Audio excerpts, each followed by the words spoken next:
has been a lot of talk about the emerging technologies, and many of you have already got yourself familiarized with certain very popular topics like blockchain, artificial intelligence, cloud technology, big data analytics. And the reality is that the things are happening much faster than many people could digest. Because the problem is that our reference points are coming from our previous life, and previous life until very recently has been quite slow. So we are turning into a very fast-paced environment, and many times for many people it is very difficult to really absorb and accept that things could change that fast. But things are already happening, and a few examples we have already seen in the area of autonomous car, for example, where the lot of commercial drivers, taxi drivers across the borders have really lost their jobs, are seriously impacted. One example of that real life impact is that in New York, you must be familiar with the taxi drivers, yellow cabs in New York. So it was used to be a big business in New York, and one license to get to drive a taxi in New York would price somewhere like $100,000 when there were no Uber and no Lyft and no Cream. Today, that license, and people used to take that opportunity to invest into it for future uh, capital gain on it. Today, that license which used to sell at $100,000, the price today is less than $1,000 because there is really no value. The drivers who are driving taxis are already seriously struggling to make any money. So that's one area which has already got impacted, and it's a real example, not here in New York, but all across the world. And the next looks like the similar avenue is the autonomous trucks. So there is a lot of commercial vehicles, buses and trucks, and looks like the technology is already proven actually. Technology is working fine. It's only the regulation and the acceptability of the people, those technologies. So there are 8 million commercial drivers in USA. And based on the current trend and the technology, it looks like that all of them would lose their jobs in a few years' time. You can question the timing, but the trend looks very clear. So what those 8 million people are going to do? Now, I don't expect them to really sit home for the rest of their life. They will do something. They will have to learn something and really make a move and transition. But that would be very painful. That could last from a few months to a few years. And that is basically the job disruption, as we call it. So in accounting, when it comes to the accounting and finance profession, it's even worse because generally speaking, with a lot of exceptions, we are very conservative, very traditional, and we accountants as professionals, we don't accept change easily. We don't get convinced with the new ideas. So looking at a big picture of accounting profession, there is really not much talk even going on. I mean, keep aside the actual work or actual innovation, even there is not much discussion going on in the accounting circles. The only discussion going on in the people who are struggling with finding job opportunities, right? So they are waking up gradually, lately but surely. So I noticed was a recent statement from the president of the American Institute of Certified Public Accountants, which is the largest accounting body in USA. And that statement was that this technology is going to impact seriously on the accounting profession. And according to his prediction, 1 million jobs is going to be lost. This is the one bold statement I have seen the first time from any serious, sizable, powerful accounting heavyweights lately. Otherwise, there is not much but discussion and talk. But look, as a professional, you don't need to be part of that conservative and traditional accounting profession. You need to look at your career, and that's where my passion is, really helping professionals like you to understand what is happening and prepare you for the future. The future is not really future. Future is today. Future is here already. So try to understand the trends, what is happening, which are almost definite, and prepare yourself that how could you prepare and develop your career within the actual circumstances which are happening today. Okay. So the numbers you are looking at the screen are based on, these are the actual numbers based on certain industries, how quickly and how fast they are adopting these technologies. And this is a chart I have used many times, and this was from the Future of Jobs report from the World Economic Forum last September. And this clearly indicates that what is going to happen. I mean, look at the top 10 declining jobs, and number 7 is the accountants and auditors. And as I said earlier, that not many people really accept that or agree with it or digest it. And so it looks like unless they are impacted practically by that, they are not going to believe it. But all the factors, all the indications, all the evidences are showing that this is going to happen. Only the question you could make is about the timing, whether it will happen in 2 years or maybe take 5 years. And you could see other job categories as well. But let's focus on the accounting and finance profession here. So this is a slide. I think this is one of the big four.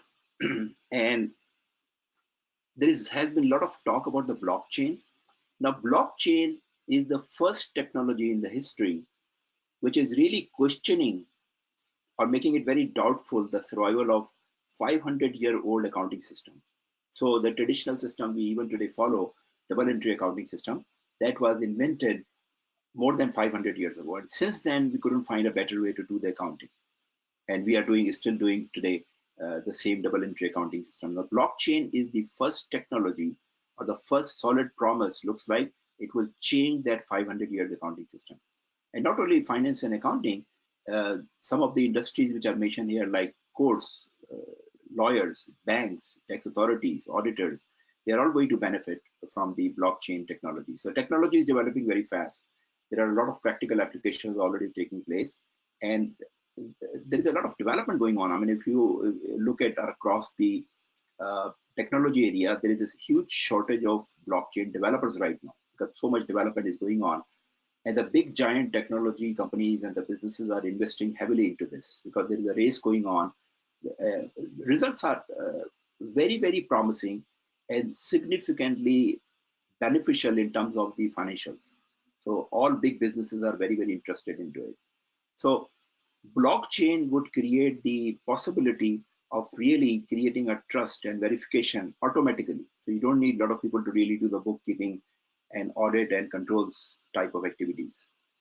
Smart contracts, you might have heard that name.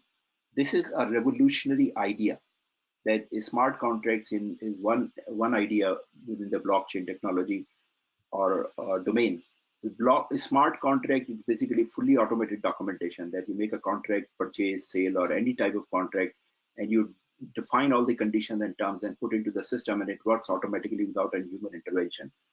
So that's one thing which is going to significantly change not only finance and accounting industry, but overall the business. So the main characteristic of a smart contract is that it's auditing, reconciliation, trust, and transparent to all the parties involved, is audited actually already, reconciled, and trusted. This is another slide. I think this is also from the Big Four, that how this will take place at matured level once the technology is implemented. So you do the bookkeeping, and a lot of people think that we still need to audit a lot of things. Well, that's true to some extent, but the nature of audit will be very different. Auditors, future auditors, even don't have to look at the document. There is a technology called hash coding. Through the hash coding, they just need to verify the hash. If the hash code is verified, all document is confirmed or verified. So those of you who might have covered already this subject in a little bit detail would agree that hash coding is a very revolutionary technology and significantly reduces the work of audit. So a lot of things are going to happen in this area. And on top of it, let's talk about the analytics, which is another big domain or area within finance and accounting. So let's take a step back and let's understand what data analytics is. So there are 4 types of analytics. One, basic, is descriptive, which is basically that what we have done, historical. This is what we do all the time. In finance and accounting, we are dominated by the descriptive analysis. Then diagnostics. Why did it happen? Again, related to past, but analyzing. We do that to some extent. Not every company does that, but also we do to some extent. What we don't do currently is predictive analysis and the prescriptive analysis. This is about future. Not only that we try to predict future, but how could we make the future as we want it, prescriptive. And that is where the advanced data analytics come up. And that is what about the artificial intelligence and big data analytics, etc. So this thing is also developing very fast. And of course, it's significantly going to impact the finance and accounting profession. Let's dig a little deeper into it. That what does it mean? So descriptive analytics currently requires a lot of human interference, a lot of human input. So even if we have advanced ERP systems, there is a lot of manual work goes on. A lot of people are involved, right? So that's the current situation is today. Diagnostic, yes, despite ERP system, they still use a lot of spreadsheets. A lot of people, analysts, are required to understand what has happened in the past. When it comes to predictive and prescriptive, it started to change. And why it started to change? Because here we are going to depend a lot on the big data and advanced analytics. And if you're not familiar with these terms, then probably maybe you just consult some articles, or I will do some webinars, or I've already made a couple of presentations, but find out some sources to go a little bit in detail. When it comes to prescriptive, the most advanced level, then notice here that all the decision is automated, all the decision support is automated, and it's directly going into the action. So based on the technology, based on the data type of data available, it looks like that ultimately in future, again, we don't know the timing. It could be 2 years, 5 years, 10 years, but the whole chain of analytics would be fully automated, which means not only is analyzing uh, prediction of the future, but also creating action for the prescriptive analysis and executing it already, right? No human intervention. If you look at the bottom of there, it's a little scary from the employment point of view, but when you look from a technological point of view, it's a great thing. So there is another big question on the minds of a lot of finance professionals that, look, if these technologies are dominating so fast, what should I do? Should I really go for a CPA, chartered accountancy, or should I learn blockchain? Well, that's a very hard topic, and many people are not understanding that with the new technology, there are new roles or new jobs. So if you are at the start of your career, if you are beginning of your career less than, I would say, 5 years, and you are contemplating, probably you could look into those options, but options are very different. Those options are not within finance and accounting traditionally. So the big job category, which is going to emerge very significantly, is the data scientist. But data scientists are not the accountants. Data scientists is a very different field. Usually, from an academic point of view, you have the masters in computer technology or the statistics or mathematics, and then you have to do a lot of training to become a data scientist. Now, if you want to become a data scientist, as I said earlier, that if you are at the early part of your career, maybe you could switch and start learning data science or do your MSc in computer science. But if you are in the mid-career, that's not your option. Now, you may regret that you missed the boat of becoming a data scientist, but it's too late for you, and you cannot compete with the younger people who are coming fresh as data scientists. And that is where I want to really explain you and talk to you and describe you what are the options available for mid-career or the people who are already into it. But understand that it's not an option for every finance and accounting professionals to go into the data science. And there is a lot of other job categories like data analysts, data scientists. There is still a lot of opportunities within finance and accounting. So don't worry about that. I would guide you that even with this emerging technology, what you need to move into, right? So don't be distracted by thinking that you are in the mid-career, you already have 10, 15, 20 years experience in finance and accounting, and now you want to become data scientist. Now you want to become data analyst. That would be a little bit, it's possible, but it would be too much wastage of your resources and energy and time. And maybe you still not get the desired results. Okay, so if you look today, even for the modern organization, modern business organization in advanced in accounting and finance, I'm sure everybody knows about the business intelligence, right? That's one of the component of the advanced ERP systems. But look, where are we moving into? So this is a comparison of the business intelligence with advanced analytics.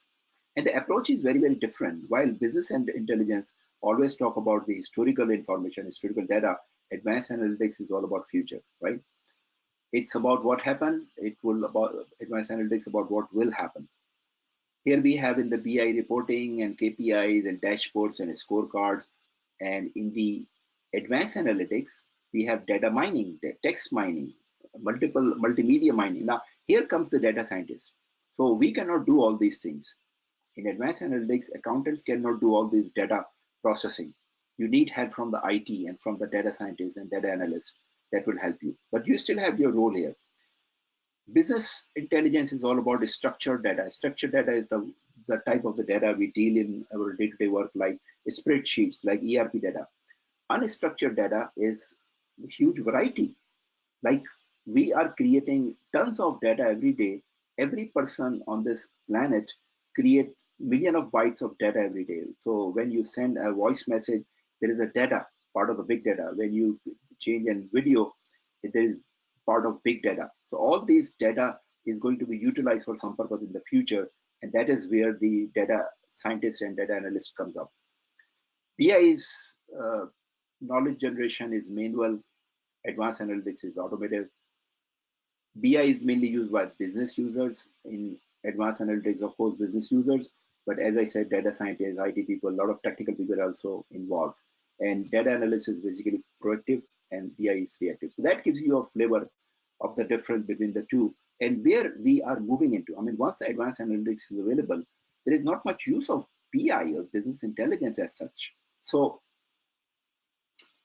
we are currently, let me summarize. Currently, we are dominated by the descriptive and diagnostic analysis, mainly descriptive. Even as I said, there is not much diagnostic. But we are moving into predictive and prescriptive analysis. So imagine a situation 5 years, 10 years from now that you are still in finance and there are automated systems involving data, big data, blockchain, artificial intelligence, and they are generating information from the predictive analysis point of view, prescriptive analysis point of view, and management or business decision makers are using that information. Now, who would be interested at that time in the descriptive information or historical information? Time is limited, right? So if you are a CEO and you have the luxury of really choosing between the data, that what has happened last month, last quarter, last year, and what is going to happen tomorrow or next week, which would you prefer? Assuming that the quality or the data quality is very high for the future as well. It's not just forecast as we generate and don't achieve it. It's the very highly predictive based on the lot of big data. That quality is very high. As a CEO, what would you prefer? Of course, you would be very interested to know what is going to happen tomorrow, right? So this is what's going to happen in the business going forward. With this advancement in the data technology and predictive and prescriptive analysis, businesses will shift their focus from reactive to proactive because their time and attention and focus is limited. So why to really spend analyzing past if you could look into the future trends? And those future trends are based on the lot of data. I mean, every day, each of us, how many devices you touch starting with the morning? The first thing you do when you wake up, look at your device, right? So you create some data and all day long you keep touching those devices. And what do you do before you go to bed and before you go to sleep? You look at your phone and press a few keys, right? Those data captured from your devices or based on your action on those devices is basically capturing your behavior, and that behavior not for 1 hour, not for one day, but consistently over a period of time. And not only for you, a lot of other consumers and their behavior. And all this data by using the technology is creating some meaningful reports, right? Imagine the quality of data, imagine the value of the data. Now, for businesses, over a long period of time, the main challenge, the single biggest challenge for businesses is to understand the consumer behavior. That's the biggest challenge in the history for businesses. Because if they could understand the consumer behavior, they could make millions and billions. But they don't know how people would react. Even companies like Apple do not know that once the iPhone 10 would be launched, how the people would react. And if based on the huge data, flood of data used from the behavior of the consumer and translated into some meaningful predictions, that's a very high quality. So with that opportunity, business will focus on the future, not on the past, which means, so I just explained that big data analytics about the future. And who is most interested in the business other than the CEO and the leaders, big leaders? Marketing is also very interested in understanding the consumer behavior. So marketing will get involved into that data analysis, big data analysis, but marketing cannot handle the entire thing itself. Marketing need a lot of help from IT and finance. So see, with this complexity of the development and advancement, more and more functions are being getting involved into the same thing. So in big data analytics, especially the prescriptive and uh, predictive analysis, more functions would be working together. Now, IT would take care of the technical side. So big data, as I said, the unstructured data, how to capture, how to mine, how to clean, how to process, that's IT. Marketing would ultimately be using the reports. But in between those things, IT and marketing, there is some need for some experts to clarify or explain what is happening, what is the story going on. And that is where finance comes up. Finance fits in because that talent is only held by finance, not by other functions. So finance will lead translating the numbers into stories. We already do it. We do it, but as a whole, we spend a lot of time in data crunching. That data crunching will be fully automated, so we have more time to really look into those numbers and make sense out of it and help our business partners to understand the story behind those numbers. So based on this scenario, it doesn't look like that there is any future of financial reporting or financial forecasting, because financial forecasting would be replaced with very advanced future data analytics. And financial reporting, to some extent, it would remain there for the statutory reporting, because regulators are still sleeping. They are not waking up. The regulators still couldn't figure it out whether Uber is a taxi or Uber is something else. So similarly, in financial side, they would continue to require companies to report those financial reports, but there is no purpose of those reports for the internal business manager. Maybe shareholders or external parties would look into it, but there is really not much meaning of those reports at the time. But because of the regulatory requirement, finance would continue to do that until it is required.